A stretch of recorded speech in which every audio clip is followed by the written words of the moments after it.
Okay, hi. This is a video response to the video, the Feminism topic by Oh My Goddess Chris.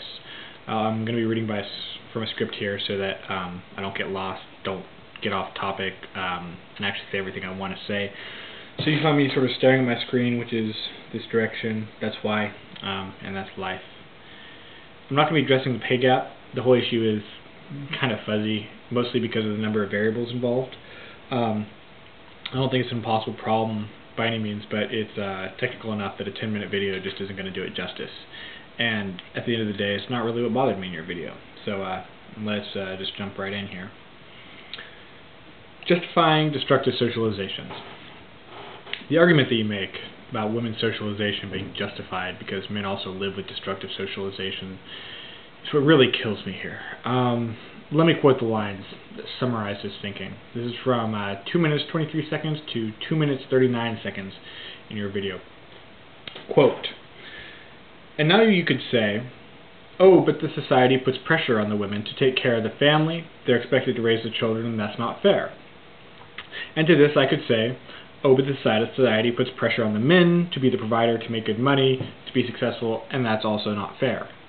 End quote. Yeah, you could say that, I suppose. Similarly, you could have said, I like turtles, and you would have been just as relevant in addressing the issue of sexism and destructive socialization in my mind. To say that men's lives being negatively impacted by their socialization somehow means that we shouldn't work to change the negative impact of the same socialization has on women is a truly bizarre claim. It seems clear to me that the answer is to help both men and women by addressing these problems instead of using one's suffering to justify the others. Most of the rest of your videos seems to rest on the same peculiar justification. You list off things that men endure in their lives more than women as justification for why women should be perfectly happy with their own set of socialized norms. To me, this sounds no better than someone sort of wishing a bad day on everyone because they're having a bad day themselves. Other people sort of suffering along with you may sort of be emotionally satisfying, but it's not an attitude likely to lead to any kind of progress in the world, and more importantly, it is not a logical argument that I can follow from any kind of philosophical framework that I'm aware of.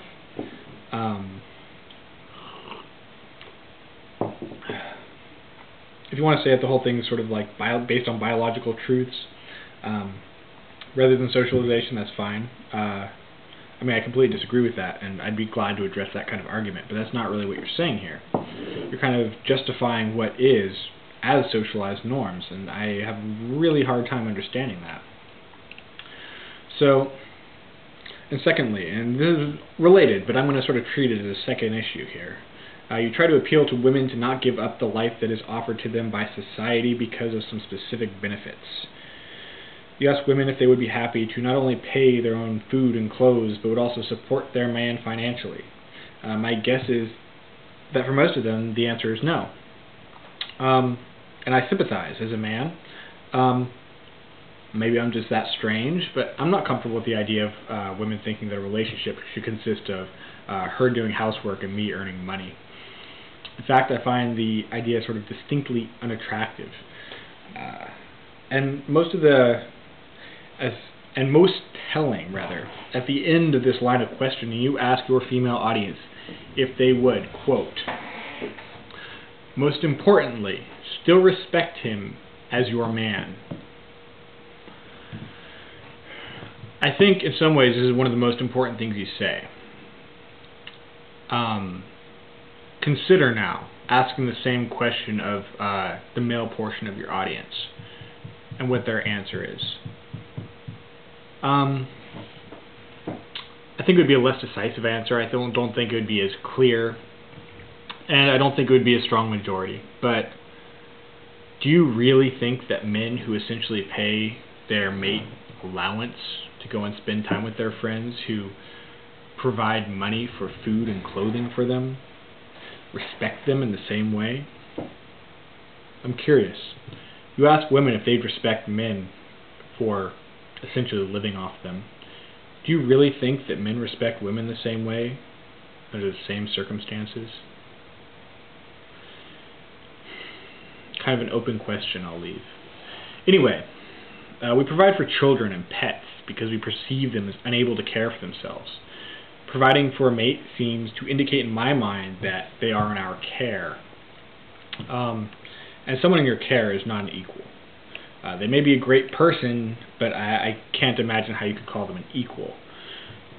It seems to me that this socialized idea that women can and should rely on men to provide for them while at the same time not respect their man if he in turn relies on her is disturbing.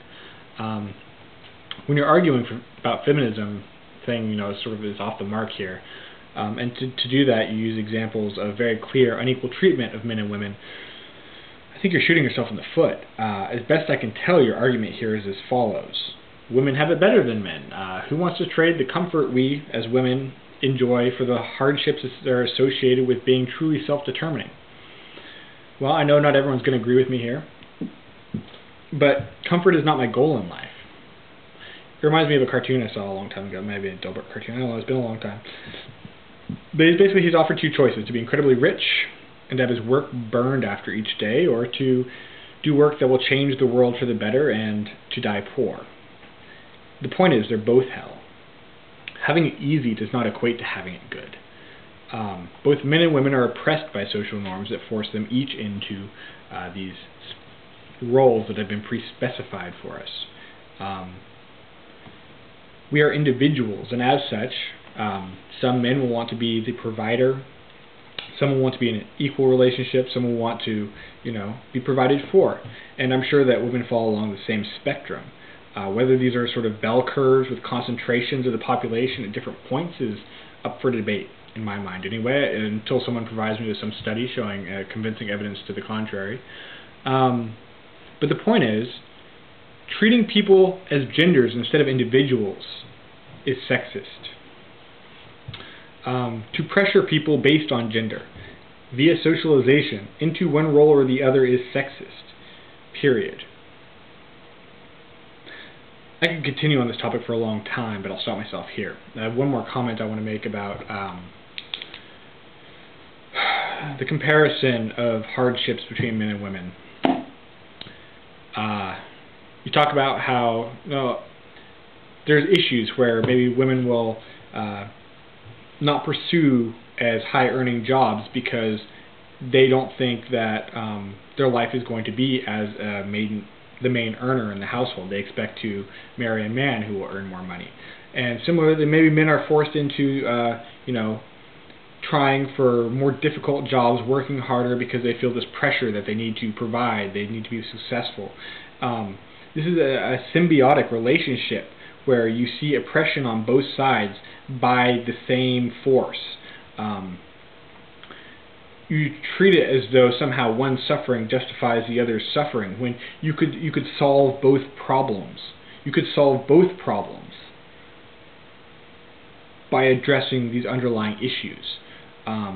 Instead, you sort of throw up your hands and say, oh, well, yeah, there's these problems, but are they really problems? Wouldn't you rather the guy just pay for everything? I mean, really? That's your argument? That's painful.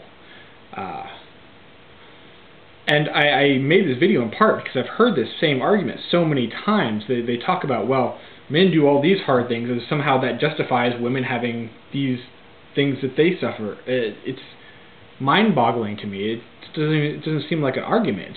There's no line of logic here. It seems like I cannot begin to understand what's sort of going on whenever somebody suggests this. So hopefully you'll be able to enlighten me. I just want to say one last thing about your video. This is a quote from you. Quote, and I believe this is about 4 minutes, 43 seconds maybe. You say, the thing is, I don't think this is happening because we are living in a sexist society. I know there is social pressure, but for both men and women in different ways. End quote. This was kind of painful to me, mostly because sexism is defined as differential treatment based on sex. So when you say it's not because we're living in a sexist society, but there's different pressure for men and women, that's like the definition of sexism. Kind of strange. If you want to say it's not negative, go ahead, but it's definitely sexist. Anyway, I look forward to your commentary, your maybe some explanation of your thinking behind your video. Let me know what you're thinking. Tell me what's going on here, because I am confused by your argument.